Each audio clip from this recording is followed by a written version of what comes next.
All right, so in this presentation, we're going to give the etiology of sexual orientation. This is week 4, assignment 1. My name is Taven Zelnio. And on the title slide, we have a picture that was created in the 4th century BC of an adolescent and an older man together, presumably acting in a homosexual way. And you can read this if you feel like it, but this is basically just a description of that in its historical context. So the first aspect of our presentation is talking about sexual orientation is biological. So my tagline was, does the evidence give a scientific basis? So the first evidence, I'll just read it to you, proposed to explain the same-sex attraction, exposure to atypical endocrine conditions during the prenatal development is probably the one that has the widest consensus, since the development of sexually dimorphic brain regions occur under the direct influence of androgens. Homosexual men's fetal brains were androgenized less than heterosexual men's. Homosexual women's were androgenized more than heterosexual women's.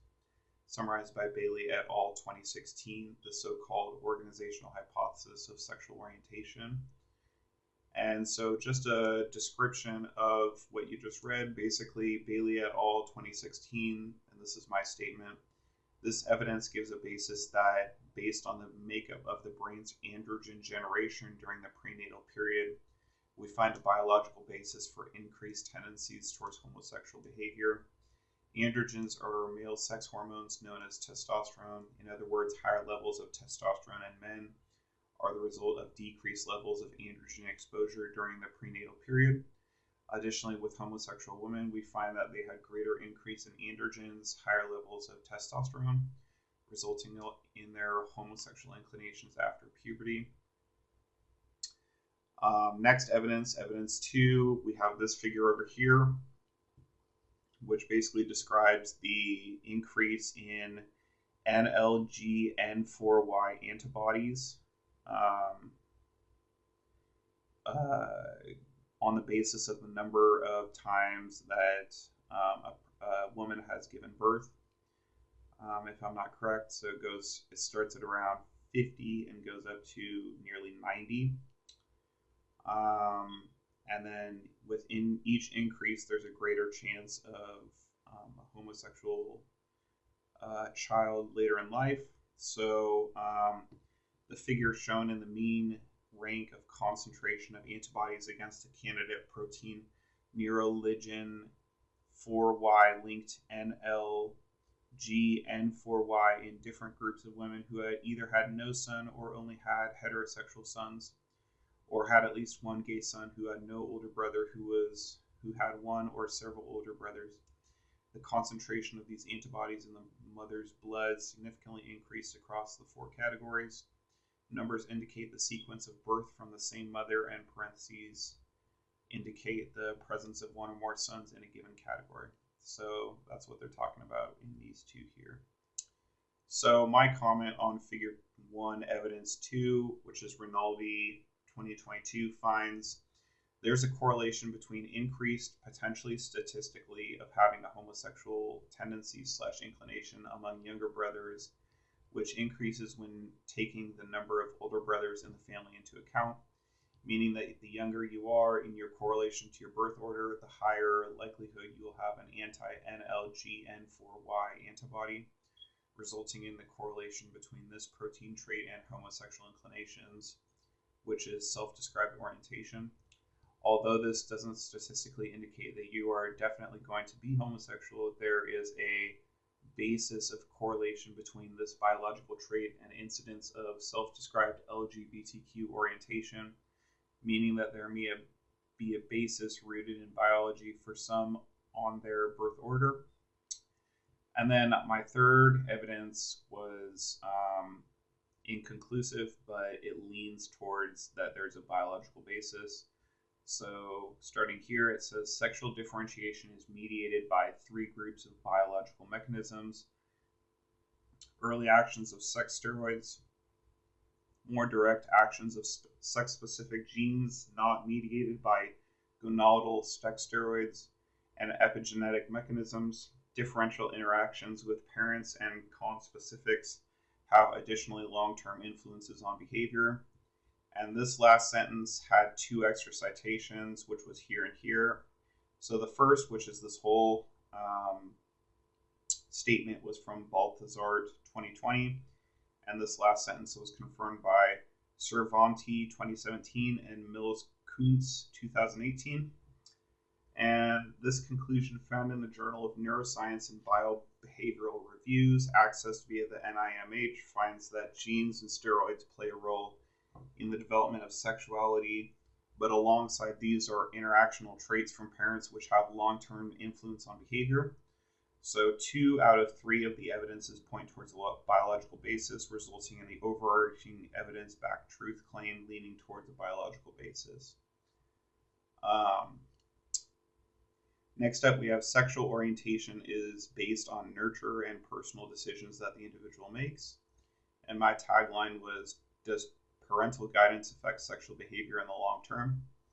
And my first quote is, biopsychosocial research, we must first note an important gap in all the LGBT research.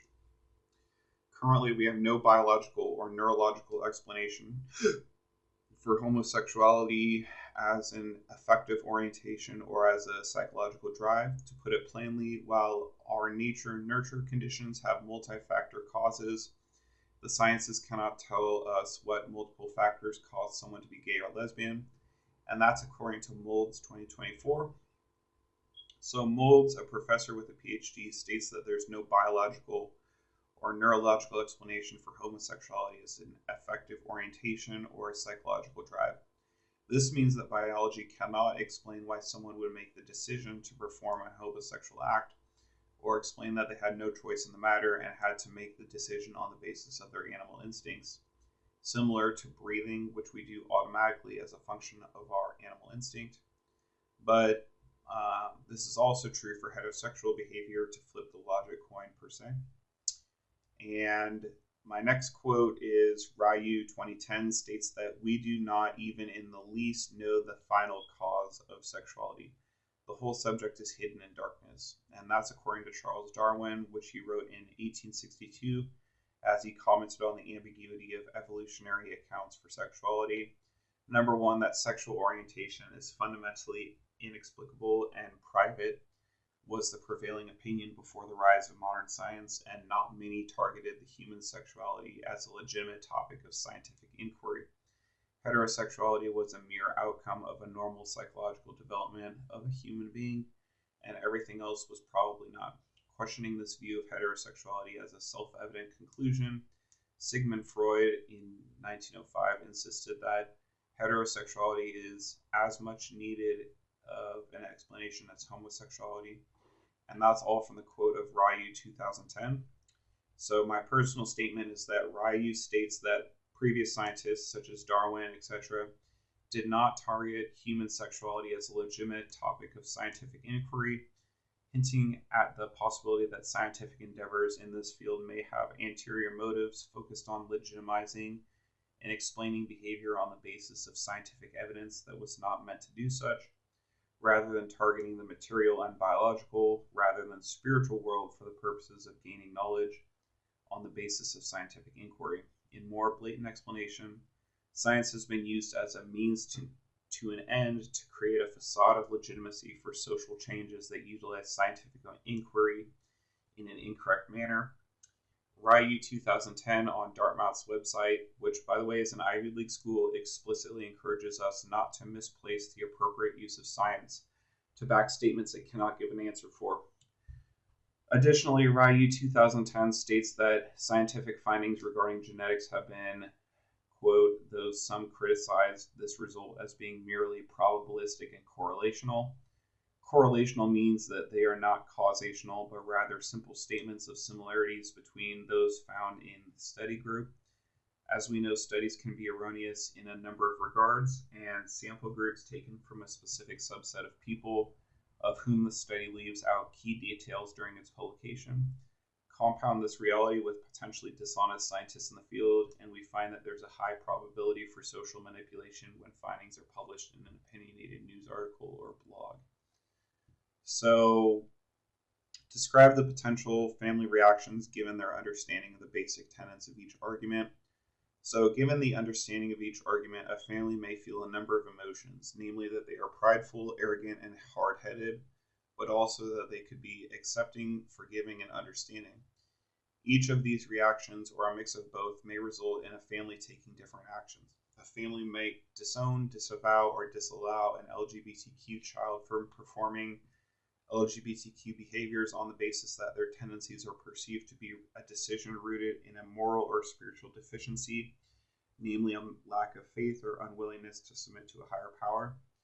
The family may also accept the child and their behavior, embracing and supporting their journey towards greater self-discovery, fulfillment, and ultimately peace of mind, knowing they aren't hiding in the closet per se. Regarding the arguments, a family could swing either argument as illegitimate, legitimate, depending on their emotional attitudes and or predispositions towards the topic.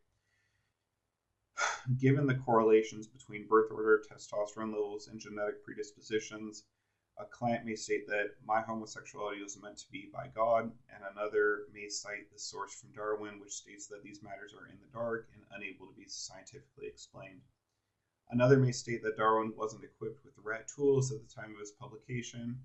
Regardless of the rabbit hole of arguments this family goes down, it's suffice it to say that ultimately people make decisions on the basis of their emotion, regardless of if facts are taken into account or not. So describe the experiences of LGBTQ individuals in our society and include possible microaggressions they might encounter. Our society has become much more accepting of LGBTQs and has represented itself with open arms to these people. More often than not, a LGBTQ will be celebrated in the media, academic institutions, or secular organizations. In the religious world, LGBTQs also have a growing number of churches which cater to their situation. And in many churches which lean much more conservative, we still find a rhetoric of Deuteronomy 20:13.